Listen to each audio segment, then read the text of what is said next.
Hello friends, ఎలా ఉన్నారు? నేను బాగున్నాను. మీరందరూ బాగుండాలని కోరుకుంటున్నాను. ఇప్పుడు కథలోకి వెళ్ళిపోదామా మరి? కన్ను పొడుచుకున్నా కనిపించని చీకటి ఆ భయంలో ద్వారం వైపు అడుగులు వేయబోయి మరో దిక్కుగా నడవసాగింది. దారి తప్పడంతో కాలికి ఓ కుర్చీ తగిలి విసురుగా వెళ్ళి ముందుకు తూలింది. కానీ అదృష్టం కొద్దీ పక్కనే ఉన్న సోఫాలో వెళ్ళిపడింది. ఆ అదుడుకు కొన్ని క్షణాలు స్థానువులా ఉండిపోయింది. నిలువెల్లా చెమటతో గజగజ వణికిపోసాగింది. ఆమె జీవితంలో ఎలాంటి పరిస్థితి ఏనాడు ఎదురవ్వలేదు. కొద్ది నిమిషాల తర్వాత ఓపిక తెచ్చుకుని మెల్లగా అడుగులో అడుగు వేసుకుంటూ ముందుకు వంగి చేతులతో నేలను తడుముకుంటూ వెళ్ళసాగింది. దగ్గరగా ఉన్న గోడను చూసుకోలేదు. నేలనైతే తడుముతున్నది కానీ తలకు జరగబోయే ప్రమాదాన్ని ఎదుర్కోలేకపోయింది. వెళ్ళి టంగును గోడకేసి పొడుచుకుంది. తలను కొద్ది నిమిషాలు బుర్ర పనిచేయక నేల మీద చతికిలి పడిపోయింది. తేరుకునేసరికి కళ్ళ ముందు అస్థిపంజరాలు ఎగురుతున్న అనుభూతికి లోనైంది. దానికి కారణం తలకు తగిలిన ఆ దెబ్బ, మనసులో కలుగుతున్న భయమే కారణం. తలను రెండు చేతులతో అదుముకుంటూ గోడవారగా వచ్చి మెల్లగా తలుపు దాకా చేరుకుంది. ద్వారం నుండి ఆ గది దాటి బయటకొచ్చేసరికి క్రింది అంతస్తులో వెలుగుతున్న బెడ్ లైట్ కాంతిని చూసేసరికి గొప్ప రిలీఫ్ పొందినట్లు దీర్ఘంగా నిట్టూర్చింది. పైనంతా కటిక చీకటి. క్రింది అంతస్తులో కనపడుతున్న ఆ కొద్ది వెలిగే ఆ భవంతి కొద్దిగా ధైర్యాన్ని ఇస్తున్నది. చేతిలో ఉన్న డైరీని భద్రంగా గుండెలకు అదుముకుని మెల్లగా తన గది దాకా నడిచింది. క్రింది అంతస్తులో ఉన్న సన్నని వెలిగే పైకి కొద్ది కొద్దిగా పడుతున్నది. హఠాత్తుగా ఆ కాంతి కూడా మాయమయ్యి మధుబాల కళ్ళ ముందు కాలరాత్రి ప్రత్యక్షమైంది. తిరిగి భయంతో ఓ వెరికేక వేద్దామనిపించింది. అప్పుడైనా గదుల్లో నిద్రపోతున్న వారు రాకపోరా అని ఆమె ఆలోచన. మిగిలింది ఆ హాల్లో మేనేజర్ మునుస్వామి, మణిమేకల, రవికాంత్.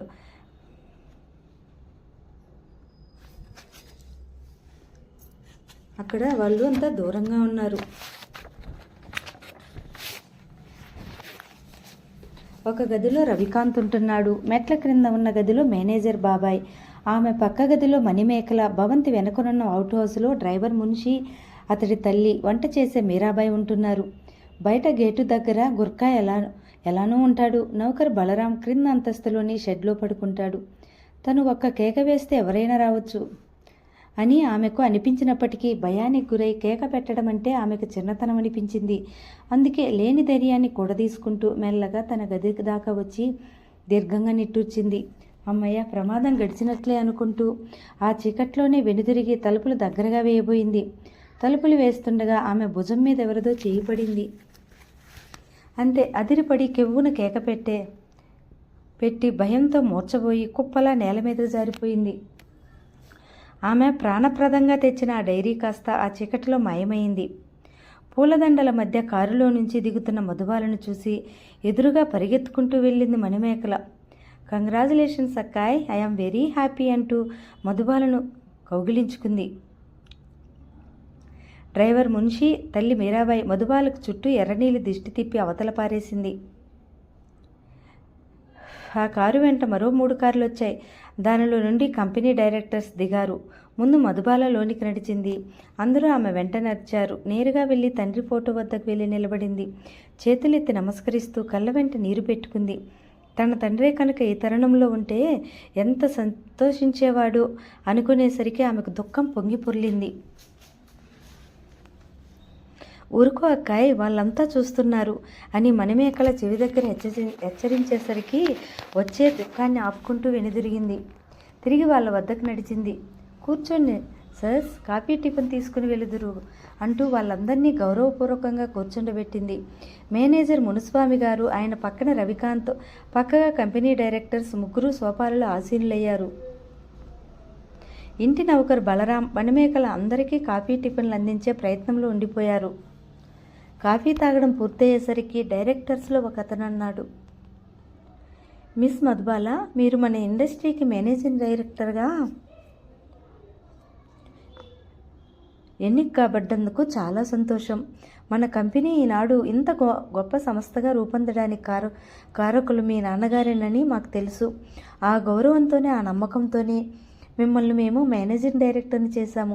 ఈ రోజు నుండి మన కంపెనీ పరువు ప్రతిష్టలు, లాభ నష్టాలు అన్నీ మీ చేతుల్లో ఉన్నాయి. మీ నాన్నగారి పేరు నిలబెడతారని విశ్వాసం. మన సంస్థ ఇంత పెద్ద ఎత్తున నిలబడడానికి మీ నాన్నగారికి మొదటి నుండి కుడిభుజంలా నిలబడి కంపెనీకి లాభాలు చేకూర్చిపెట్టిన మేనేజర్ మునుస్వామి గారి అండదండలు మీకెప్పుడూ ఉంటాయి. ఆయన అదే పోస్టులో కొనసాగుతారు. మిమ్మల్ని మేనేజింగ్ డైరెక్టర్ని చేయమని మమ్మల్ని కోరి మిమ్మల్ని ఆ స్థానంలో ఉంచడానికి ముఖ్య కారకులైన మేనేజర్ మునుస్వామి గారిని మీరు మన కంపెనీ గుర్తుంచుకుంటుందని నా విశ్వాసం అంటూ ఆగాడాయన. కృతజ్ఞతాభావంతో మునుస్వామి వారి వంక చూసింది మధుబాల. తన పాలిట దేవుడి ఈయన, తండ్రి లేని రుణం తీరుస్తున్నాడు. ఈయనలో తన తండ్రిని చూసుకోవచ్చు అనిపించి ఆయన వంక కొద్ది క్షణాలు ఆరాధనాపూర్వకంగా చూసింది. సన్నటి నీటి పొర ఆమె కనులలో మెదలాడింది. మునుస్వామి గారి పెదవుల మీద చిన్న దరహాసరేఖ మెదిలింది. వస్తామమ్మా అంటూ ముగ్గురు లేచి నిలబడ్డారు. నమస్కారం చేస్తూ విడ్గోలిచ్చింది. ముగ్గురు ఎలా వచ్చారో అలానే తమ కార్లలో వెళ్ళిపోయారు. మిగిలింది ఆ హాల్లో మేనేజర్ మునుస్వామి, మణిమేఖల, రవికాంత్.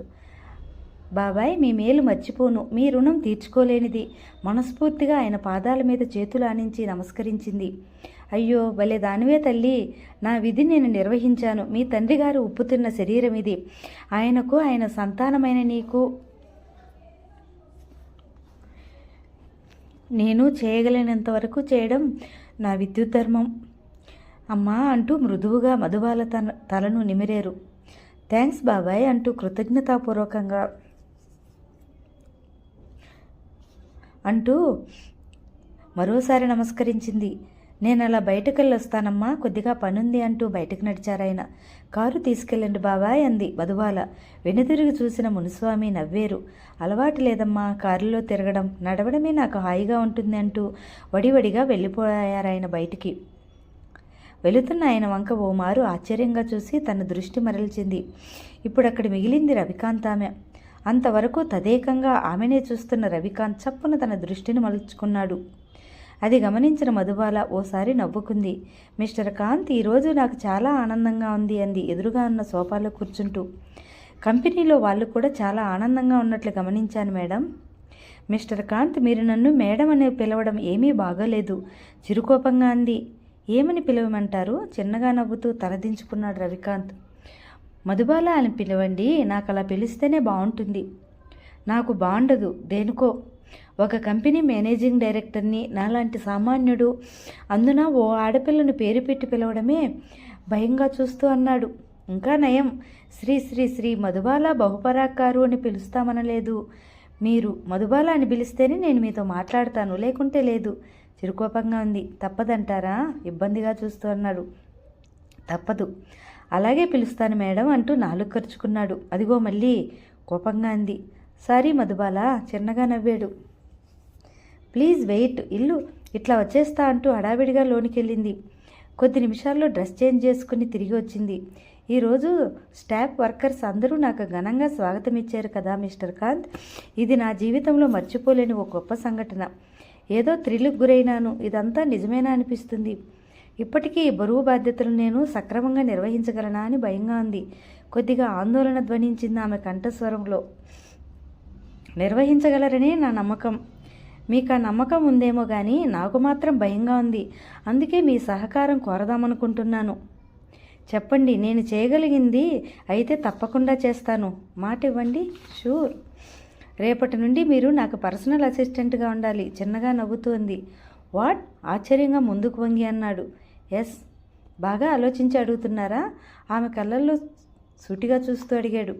చాలా బాగా ఆలోచించి అడుగుతున్నాను మిస్టర్ కాంత్. మీ సహకారం నాకు కావాలి.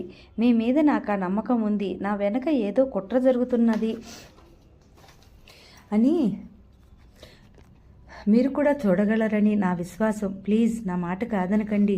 సోఫాలో నుంచి కొద్దిగా ముందుకు వంగి ప్రాధేయపూర్వకంగా చూస్తూ అడిగింది.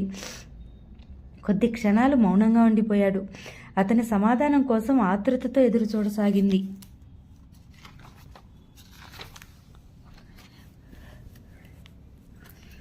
మున్షి, ఇక్కడ కారు ఆపు. కారులో కూర్చుని ఉన్న మణిమేఖల హడావిడి పడిపోతోంది. అలాగే అమ్మాయి గారు అంటూ టక్కున బ్రేక్ వేసి ఆపాడు డ్రైవర్ మున్షి. రాత్రి 9 గంటల సమయం. ఓ బంగ్లాలోకి వెళ్ళి తన స్నేహితురాలితో బయటకు వచ్చింది. ఉంటానే, నీ నోట్బుక్స్ రేపు ఇస్తాను, రాత్రికి చదువుకొని. అలాగే అందా అమ్మాయి. వస్తాను మరి, పొద్దుపోయింది. రేపు ఎగ్జామ్ కదా. అక్కయ్యని అడిగి కారులో వచ్చాను, వెళ్తా. గుడ్ నైట్ చెప్పేసి తిరిగి కారులో వచ్చి కూర్చుంది. వాతావరణంలో మార్పు రాసాగింది. దట్టంగా మేఘాలు అలుముకున్నాయి. హఠాత్తుగా పెద్ద పెద్ద చినుకులు మొదలై క్షణాల్లో హోరు వర్షం మొదలైంది. ఈదురుగాలి విసిరి కొట్టసాగింది. అప్పటి కారు సగం దూరం వచ్చి ఆగింది. ఊరికి ఒక ప్రక్కగా మధుబాల భవంతి ఒక పక్కగా ఉంది.